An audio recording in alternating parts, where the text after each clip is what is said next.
Have you been struggling on your NREMT? You know the reason why. Because you have not been taught by America's Paramedic. You have not been taught the correct reason why you're failing the test. You're just expected to understand and expected to know based off, what, FSDAP results?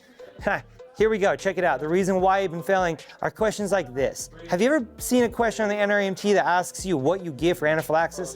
And I'm sure all you guys are like, EpiPen! You ever seen the EpiPen trainers? You're like, bam, in the leg, EpiPen, right? Wrong. The reason why is because that's not actually what fixes the issue. That just treats some of the signs and symptoms. I'm here to tell you what treats the root of the problem. The root of the problem is going to be leukotrienes and histamines coming from the mast cells. And you know what fixes that? An antihistamine, aka Benadryl. We like to give Benadryl in the field. Also, it expands your scope as a provider. I'm here to tell you the reason why. Because with leukotrienes and histamines, what they do is cause vasodilation, all of your urticaria, all of your bronchospasm, and all your vasoconstriction. So when you cause vasoconstriction or bronchospasm, by treating it with epinephrine, you're only actually treating signs and symptoms. You're not actually treating the root cause of the problem.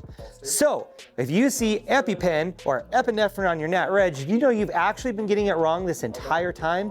That's right, you've been taught incorrectly. If you select epinephrine, I'm going to teach you that you give diphenhydramine or Benadryl.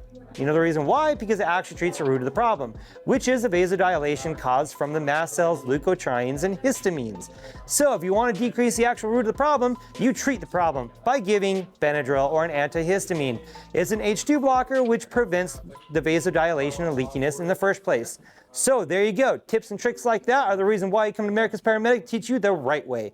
Have a good night.